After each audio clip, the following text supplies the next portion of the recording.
MS Dhoni rolls back the years in some style. Any questions that were raised? Well, perhaps some of them have been answered, or at least MS Dhoni is given enough for his critics to feed on for a little while. It took the final over of the 100 of this second ODI between India and Australia, the Adelaide Oval, and it took a masterclass Virat Kohli innings again to ensure that there wasn't as much left to do for both MS Dhoni and Dinesh Karthik.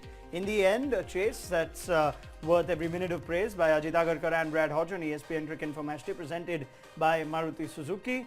Let's go backwards in that chase. There seemed to be a level of control since that time that Kohli decided he's going to take the bowlers on. Yeah, and even before that, I think Shikhar Dhawan started well today. Yeah. Rohit got a 40-odd, very unusual for him to sort of get out after getting a score. And then Virat Kohli just pushed on after Raidu got out. You know, that little period when India were under a bit of pressure at that time just accelerated very quickly. Again, just gets hundreds for fun in one day cricket. What, 39? It is. It can't be that easy, or shouldn't be that easy in international cricket. But he makes it look very easy. And then MS Dhoni and Dinesh Karthik just making sure there's no sort of hiccup towards, because there wasn't enough batting after that. Yes, Jadeja was there, but they needed to finish it off, and both did it quite calmly. I did say at the top of the show, normally when we raise questions, as we did in the pre-match show, Hodgie, on one player, he ends up playing a near man of the match performance. It was lovely to see MS Dhoni see the job through. It's something that critics of his, and I've been one of them, to fairly admit that he's not quite had it in him to finish it.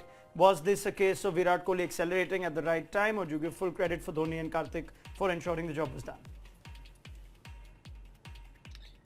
Well, I think it's just experience, isn't it? And knowing that, Virat Kohli said that, and that's so,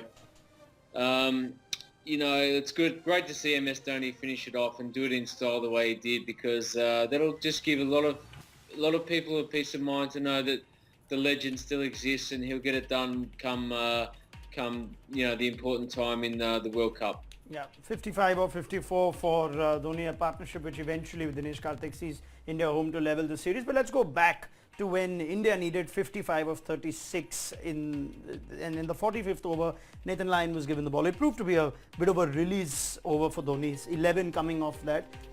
Calculated error, tactical error at that point from Aaron Finch? Yeah, I think so. I mean, I wonder, it'd be nice to get Brad's thought on it, but yeah, strange one, because if there was one bowler that both of them could have easily got under, maybe a little bit of a gamble for a wicket, but far too good a pitch right now to trouble them. And Stoinis, who was possibly your best bowler on the day, doesn't end up bowling his quota. So, yeah, was a gamble, but I don't think it was the right gamble. A wrist spinner, you could still understand. Sure. Finger spinner, it was always going to be hard to stop them from hitting a boundary or a six that over. And maybe took a little bit of pressure off. And it was just at that time that they had Virat Kohli's wicket, Hodgie. It was 57 of 38 when Jai Richardson had Kohli out second time in 2 games. That's when he gave Nathan Lyon the ball. That proved to be a key moment just heading into the last 6. It gave Dhoni one release shot, and since then the run rate never quite looked as challenging.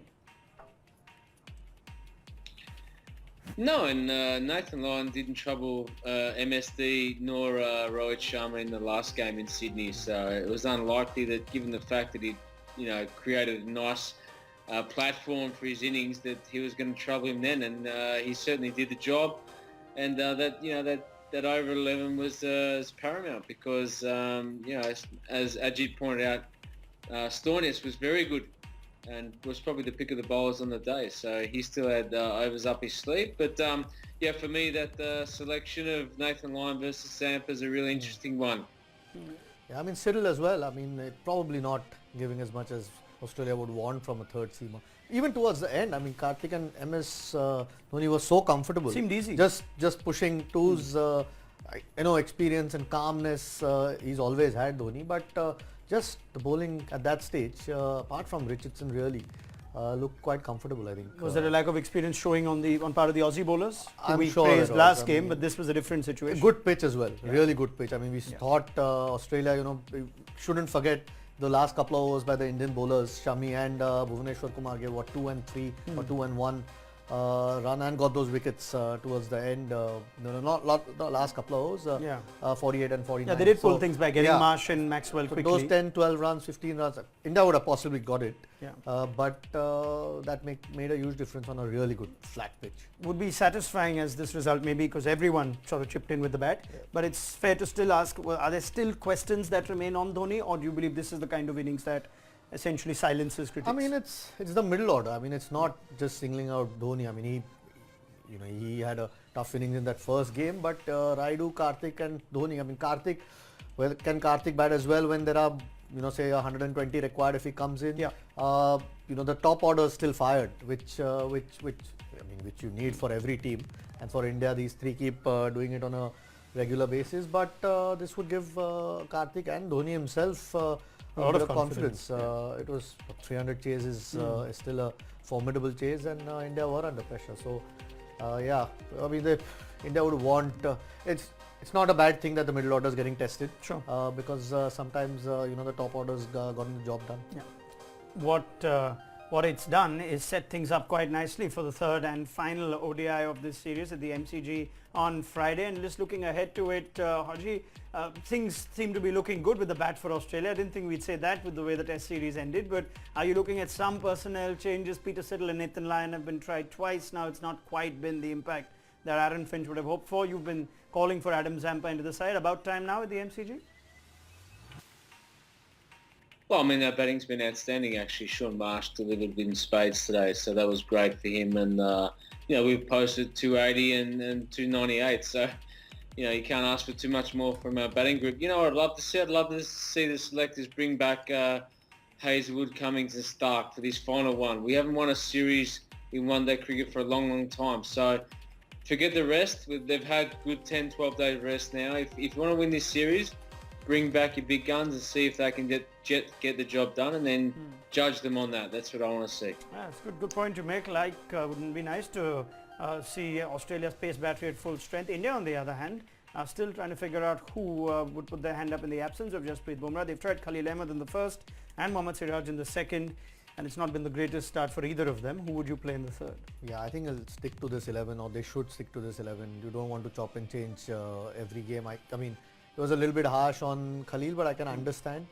Siraj maybe didn't have his radar right at the start, maybe a little bit of nerves when you're making your debut. So hopefully he'll be better off for this experience in the next game, but I can't imagine India changing. I mean, if they can somehow get Chahal in, that'd be great, but looks unlikely. All right, many thanks Ajit Agarkar, and many thanks to Brad Hodge. Before we leave them though, quick look at how their Fab 4 predictions went today. They did go with Virat Kohli, or did they not go with Virat Kohli? You didn't. So Ajit Agarkar went for Rohit Sharma today. He went for Kohli last game, and I liked a little swap of that, if ideally. So 83 points for Ajit, Jai Richardson, and who would have thought Kuldeep Yadav would go wicketless? Alex Carey was an interesting pick by you. Yeah, looked good in that first game. Yeah. Didn't play a great shot today to Shami. How has Bradley Hodge done? And he's already been poking Ajit quite nicely when it comes to how these results tend to go his way. He picked Virat Kohli, so it's not even a contest. It is not even a contest. Haji, I'll let you gloat in victory. I'm wrapped. It's 1-1 in the series. What more you can ask for? It's 1-1 in the Ajit Agarkar series versus Brad Hodge. We can't wait for Melbourne. India wins, Hodgie wins the Fab 4. Australia win. You guys have figured this out. Is that how it works? Okay. I'll see if this carries forward for the third game. Many thanks to Brad Hodge and Ajit Agarkar, and you will get their analysis for that third ODI on ESPN Cricket for Matchday, presented by Maruti Suzuki. And as we leave Adelaide for the last time of this India tour of Australia, here are more sights and sounds of this wonderful city with Shivani Dandekar as part of ESPN Cricket for Undiscover Australia, presented by Tourism Australia.